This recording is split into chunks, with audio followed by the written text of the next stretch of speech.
Pertemuan kedua Ethan dengan Ramon Wilds. Untuk kedua kalinya Ethan bertemu dengan Ramon Wilds. Pria itu datang ke tempat diadakannya pelelangan dengan seorang wanita yang meskipun Ethan tahu sudah tidak lagi muda namun masih terlihat cantik dengan kulit dan tubuh terawat. Ethan mengingat sang ibu. Baginya, Rosaline jauh lebih cantik dari wanita yang kemudian ia ketahui sebagai istri kedua Ramon, ibu dari Devano Wilds. Ibunya tentu saja tidak mengenal salon dan segala macam perawatan yang wanita lain Ramon pasti lakukan selama puluhan tahun terakhir. Tapi Rosaline tetap terlihat muda di usianya yang sudah 51 tahun. Nick, cerita kamu berhasil mengatasi Fucho. Ethan mengangkat wajahnya. Setelah acara pelelangan selesai, Ramon mengajak kedua putranya untuk makan bersama. Ethan tadinya tahu diri untuk tidak ikut serta. Dia undur diri pada atasannya Nika. Akan tetapi, Ramon Wilds yang masih mengenalinya justru menahan dirinya, sementara tadinya Nick sama sekali tidak keberatan ketika dia mengatakan ingin kembali ke kantor. Dan sekarang, disinilah Ethan. Berada di tengah keluarga Ramon Wilds. Duduk di salah satu kursi yang melingkari meja bundar di salah satu restoran mewah yang baru pertama kalinya Ethan datangi. Hanya dirinya dan Rachel yang saat ini merupakan orang luar Wilds. Tentu seperti itu pemahaman orang-orang yang melihat mereka. Ethan menelan kunyahannya. Sepasang mata pria tersebut membalas tatap mata sang penguasa Wilds, meskipun bibirnya tidak terbuka untuk mengeluarkan satu patah kata pun. Nika memang butuh seseorang yang bisa membantunya. Ethan menggeser sepasang bola matanya. Pria itu mengamati Ibu Daven yang kini tersenyum ke arahnya. Terima kasih sudah membantu Nika. Lanjut wanita itu sebelum menoleh ke arah anak tirinya. Samantha sebentar lagi akan melahirkan, Nika harus lebih banyak di rumah. Dia harus menjadi suami siaga. Maria tersenyum. Bukankah begitu, sayang? Ethan yang melihat seperti apa sepasang suami istri Ramon dan Maria Wilds berinteraksi, tanpa sadar menahan nafasnya. Otaknya langsung memikirkan sang ibu yang saat ini masih berada di tempat persembunyiannya. Maria tersenyum senang begitu mendapati anggukan kepala suaminya. Wanita yang sudah tidak muda lagi tersebut kemudian menoleh ke arah sang putra yang duduk bersebelahan dengan calon menantunya. Dav, kamu juga harus membantu Nika. Jangan banyak membebaninya dengan pekerjaan. Dia harus memikirkan istrinya. Kehamilan Samantha tidak ada hubungannya dengan pekerjaan. Aku baik-baik saja. Nika menimpali. Dia tidak suka ibu tirinya ikut campur dalam urusannya. Kalau ibunya yang berkata seperti itu, dia bisa maklum. Tapi ini, Ibu Daven. Apa yang wanita ini rencanakan? Apa dia masih belum puas dengan posisi putranya? Apa dia ingin mengeluarkannya dari perusahaan Wilds? Hei, Mama hanya ingin yang terbaik untuk calon cucu keluarga Wilds. Mama juga tahu, seorang wanita yang masih hamil, pasti menginginkan suaminya lebih sering berada di sampingnya. Apa dulu Papa meninggalkan pekerjaan saat Mama hamil? Hanya untuk berada di samping Mama? Balas Nika. Pria itu lalu menoleh ke arah sang ayah. Benar begitu, Pak? Tanya Nika. Tidak. Ramon menjawab dengan satu kata yang berhasil menerbitkan senyum di bibir Nika. Sepertinya aku menuruni sifat Papa, karena aku juga tidak berpikir untuk meninggalkan pekerjaan hanya karena istriku sedang hamil. Nika kini mengarahkan tatapan ke arah sang kakak. Bagaimana denganmu, Daven? Apa kamu akan meninggalkan pekerjaan ketika nanti Rachel hamil? Nika bertanya dengan satu alis terangkat. Daven yang baru meneguk minumannya, menurunkan gelas dari tepi bibir, lalu meletakkan benda yang masih menyisakan sepertiga isinya tersebut ke atas meja. Untuk beberapa detik, Daven menoleh ke samping. Memperhatikan Rachel yang sedang menikmati makanannya. Aku akan memastikan perusahaan tetap berjalan lancar, sekalipun aku berada di samping istriku. Nika menahan decakan mendengar jawaban sang kakak tiri. Sepertinya Daven memang benar-benar sudah jatuh cinta pada Rachel. Rachel menghentikan gerakan tangannya. Wanita itu tidak mengangkat kepalanya. Hanya terdiam sembari melunakkan makanan di dalam mulut. Di tempatnya, Ethan memilih tidak peduli. Pria itu hanya fokus dengan isi di atas piringnya. Seperti yang dia tahu, pria itu Ramon Wilds memang bukan seorang suami siaga. Ibunya bahkan melahirkan tanpa ditemani oleh sang suami. Setauku, dulu Papa juga sering menemani istrinya saat dia hamil. Daven menatap sang papa yang kini sudah berhenti mengunyah. Ethan mendengar. Hanya saja, dia tidak merasa harus terdistraksi dari kegiatannya mengisi perut. Ethan meraih gelas di depannya, kemudian meneguknya pelan. Aku akan memastikan istriku tidak pernah berselingkuh dariku. Ujar Daven yang membuat Ethan akhirnya memutar kepala begitu mendengar kata selingkuh. Otak Ethan langsung berkelana. Mengingat kembali informasi apa yang dia dapat dari seorang security mansion Wilds dan juga dari informasi yang didapat Marco. Tentang ibunya yang dianggap melakukan perselingkuhan dengan pengawalnya sendiri. Ramon Wilds menatap sang putra lurus-lurus. Dia tidak menyukai kalimat yang putranya keluarkan. Kalimat yang membuat Ramon harus kembali ke masa lalu, hingga tanpa sadar tangan yang masih memegang alat makan bernama sendok dan garpu itu mengepal kuat. Sangat kuat hingga kedua tangannya terlihat memerah. Maria menatap sang putra dengan sorot marah. Dia tidak tahu untuk apa putranya itu mengingatkan suaminya tentang masa lalu. Ya, dialah yang menceritakan pada Daven bagaimana dulu suaminya itu memperlakukan istri pertamanya dengan berbeda. Saat dirinya maupun Yolanda hamil, Ramon Wilds tidak pernah merasa perlu memberi mereka perhatian lebih selayaknya seorang suami yang sedang berbahagia lantaran akan segera mendapat keturunan. Ramon memang tidak pernah membuatnya dan Yolanda kekurangan materi sedikit pun. Pria itu melimpahi mereka dengan harta. Hanya cinta dan perhatian yang tidak pria itu berikan pada mereka berdua. Namun, ketika Rosalind hamil, pria itu lebih sering berada di mansion menemani sang istri. Jika bukan karena ada masalah penting yang membuat nama Wilds terancam, suaminya tidak akan pernah pergi keluar kota apalagi saat itu Rosalind sudah hampir melahirkan. Suasana seketika hening dengan aura tegang. Nike mendorong tubuhnya ke samping, lalu berbisik pelan di telinga Ethan. Sepertinya Daven membuat masalah. Ethan mengernyit. Sepasang mata pria itu masih terarah pada Daven, lalu Ramon. Sepasang ayah dan anak tersebut terlihat masih saling menatap lurus. Yang sedang Daven bicarakan itu, istri pertama Papa. Nike menambahkan informasinya di telinga Ethan. Sepasang mata yang terlapisi kontak lensa tersebut mengedip pelan. Maria meraih tangan Ramon yang masih mengepal. Maafkan Daven. Dia sudah melewati batas. Wanita itu memohon pada suaminya. Bola mata wanita itu melirik ke arah sang putra yang duduk di seberang meja. Memberi syarat agar Daven segera meminta maaf pada papanya. Daven mendesah. Pria itu lalu memutus tautan matanya dengan sang papa. Pria itu menarik nafas dalam, kemudian menghembuskannya perlahan. Maaf, ujar Daven sembari mengalihkan tatapan mata. Pria itu tidak lagi mengarahkan tatapan mata ke arah sepasang mata tajam sang papa. Maria mengusap punggung tangan sang suami. Wanita itu buru-buru melepas tangannya begitu mendapati lirikan tajam suaminya. Maria mengalihkan tatapan mata ke arah sang calon menantu. Ayo, makan yang banyak Rachel. Jangan sampai persiapan pernikahan membuat kamu kurus. Maria mencoba mencairkan suasana yang terasa masih menegangkan. Rachel sempat melirik ke kepala meja, sebelum wanita itu menganggukkan kepala. Ramon terlihat mengatur nafasnya. Pria itu menurunkan pandangan, hanya untuk mendapati kedua telapak tangannya memerah lantaran terlalu kuat mengepal dengan sendok serta garpu yang sedang ia pegang. Ethan mengernyit samar ketika melihat wajah keras pemimpin Wilds tersebut berubah mendung. Apa yang sedang pria itu pikirkan sekarang? Ayo, makan Ethan. Benar, kan nama kamu Ethan? Mendengar namanya disebut, Ethan refleks menoleh ke arah datangnya suara. Ethan menggerakkan kepalanya turun naik. Maria tersenyum, sebelum kernyit di dahi wanita tersebut terlihat. Kamu mengingatkanku pada seseorang. Maria semakin mengernyit. Tapi siapa, ya? Tanya wanita itu. Sepertinya usia memang memakan memori manusia. Aku tidak bisa mengingat, tapi aku yakin, wajah kamu tidak asing. Apa kita sudah pernah bertemu sebelumnya? Maria masih penasaran. Dia yakin, pernah melihat wajah yang mirip dengan Ethan. Tapi, seberapa keras dia berusaha mengingat, tetap tidak berhasil. Ethan menggerakkan kepala ke kiri dan kanan. Dia bisa melihat wanita yang tidak lain adalah ibu kandung Devano Wilds tersebut, mendesak kecewa. Benarkah? Kembali dahi wanita itu mengernyit. Tapi kenapa aku yakin sekali pernah melihat wajah yang mirip denganmu?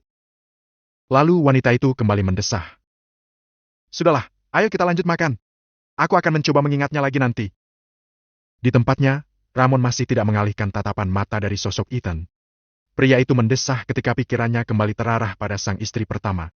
Sepasang mata Ramon bertemu tatap dengan netera Ethan yang tanpa sengaja mengedarkan mata ke arahnya. Keduanya terdiam merasakan getaran halus di dada mereka. Ethan yang terlebih dahulu memutus tautan mata mereka. Ethan tidak menyukai perasaannya. Dia membenci Ramon, tetapi ketika sepasang mata itu menatapnya dia merasakan kehangatan yang menyusup masuk ke dadanya. Dia benci apa yang dia rasakan. Tanpa sadar, Ethan menghembus nafas cukup kuat hingga membuat Nicky yang duduk di sampingnya menoleh. Pria itu mengernyit sebelum bertanya. Ada apa? Ethan sedikit tersentak. Pria itu menoleh ke samping hanya untuk menggelengkan kepala, sebelum meraih kembali minumannya. Suasana kembali hening, namun kali ini tidak terasa menegangkan. Mereka yang duduk melingkari meja makan tersebut sedang berusaha menghabiskan isi dalam piring mereka masing-masing. Sepertinya semua mulut lebih memilih menikmati santapan mereka dibanding membuka percakapan yang mungkin akan kembali mencipta ketegangan. Ethan bernafas lega setelah mereka semua menyelesaikan makan siang tersebut. Ethan mengusap mulutnya dengan lap makan yang sudah disediakan oleh pihak restoran. Pria itu kemudian menoleh ke kepala meja, tempat yang diduduki oleh sang pemimpin tertinggi Wilds. Ethan membuka mulut ketika sepasang mata pria tersebut terarah padanya. Terima kasih makan siangnya, Tuan Ramon. Saya menikmatinya. Bohong Ethan. Dia sama sekali tidak menikmati makan siangnya kali ini. Bukan karena makanannya tentu saja, tapi karena suasana yang tercipta dan juga orang-orang yang ada di sekelilingnya. Melihat kepala Ramon mengangguk, Ethan menambahkan. Kalau begitu, saya permisi kembali ke kantor. Ethan mengangkat lengan kirinya. Saya sudah menggunakan banyak jam kerja. Tambah pria itu sembari kembali menurunkan lengannya. Ramon menghembus nafas. Sekali lagi pria itu menganggukkan kepala. Baiklah. Silakan. Terima kasih sekali lagi karena sudah membantu kami. Tanpa sedikit pun menarik sudut bibirnya, Ethan mengangguk. Pria itu kemudian menoleh ke samping. Saya kembali ke kantor lebih dulu, bos. Ujarnya pada Nika. Nika melebarkan senyum. Sepertinya aku juga harus ke kantor. Kita bisa kembali bersama. Nika, mungkin masih ada yang ingin papa kalian bicarakan. Kamu tidak datang ke rumah utama. Nika refleks menoleh ke sampingnya. Tempat di mana Maria duduk. Masalah pernikahan Daven tidak ada sangkut pautnya denganku. Dia akan tetap menikah sekalipun aku tidak ada. Kamu hanya iri karena tidak ada resepsi untuk pernikahanmu. Daven menyahut dengan sinis. Nika menghembuskan nafasnya. Menoleh ke arah Daven, Nika kemudian membalas. Aku tahu aku sudah membuat masalah dengan menghamili Samantha. Tidak usah mengejekku. Berkacalah dariku jika kamu tidak ingin rencana resepsi kalian gagal. Nika melirik ke arah Rachel, sebelum mendorong kursinya ke belakang. Ethan sudah lebih dulu beranjak. Pria itu berdiri di belakang kursi Nika. Cukup. Ramon, dengan suara datar dan berat menahan mulut Daven yang sudah akan terbuka. Pria tersebut kemudian memutar kepala ke arah Nika yang sudah berdiri. Bola mata Ramon bergulir ke belakang tubuh putranya. Pria itu menarik panjang nafasnya, lalu perlahan menghembuskan. Pergilah. Lalu sepasang mata Ramon memerangkap sepasang netra Ethan. Kamu harus segera menyelesaikan laporan keuangan untuk bagian pajak. Jangan sampai ada masalah. Ethan mengangguk. Pria itu kemudian memutar tubuh dan berjalan bersama Nika. Ethan melirik sang atasan yang menghela langkah sembari bersiul. Kening Ethan berlipat. Merasa aneh dengan tingkah Nika. Apa yang membuat pria ini tampak begitu senang setelah makan siang yang menurutnya sangat tidak menyenangkan. Kenapa? Tidak boleh aku bersiul? Tanya Nika yang melihat bagaimana cara Ethan menatapnya. Aku sedang senang, Ethan. Nika kembali bersiul, sementara kedua tangan pria itu tersimpan di dalam kantong celana. Aneh. Ujar Ethan yang kemudian mengalihkan tatapan. Ethan bisa mendengar dengkusan sang atasan, namun tidak dia hiraukan. Memang aneh menurutnya. Kamu yang aneh, Ethan.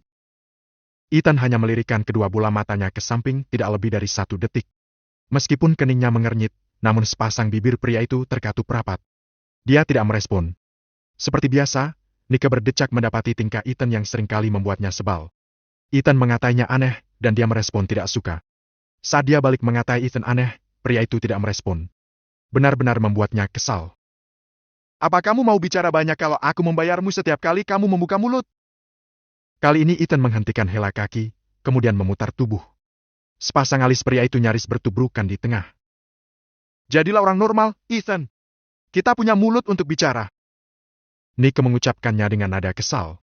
Padahal dia baru saja merasa bahagia saat melihat sang kakak membuat masalah di depan papanya. Siapa tahu Tuan Ramon yang terhormat itu akan memikirkan ulang keputusannya. Ya, siapa tahu pria itu akan kesal pada tingkah sang putra mahkota, lalu mulai melihat ke arahnya.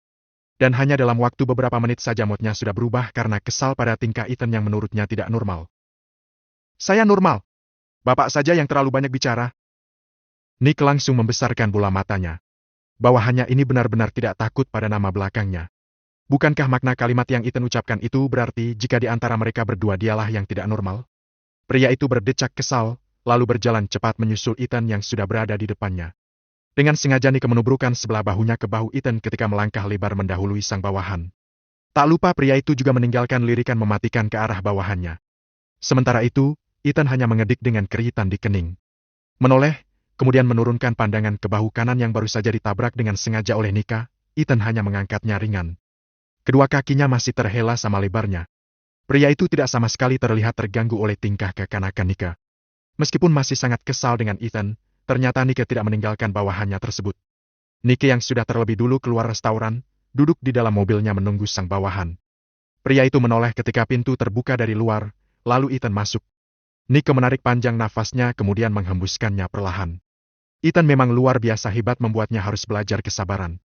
Lihat saja bawahannya yang masuk ke dalam mobil, lalu duduk tenang dengan kepala terarah ke depan.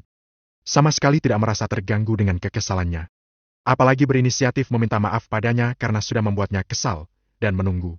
Nike benar-benar heran bagaimana dia merasa tingkah Ethan masih bisa dia tolerir. Merasa tidak ada gunanya berharap Ethan akan bicara dengannya, Nike kemudian mengarahkan sepasang matanya keluar kaca mobil. Lebih baik dia melihat pemandangan di luar. Siapa tahu dia bisa melihat perempuan seksi cantik di pinggir jalan. Huff! Pria itu menghembuskan nafasnya.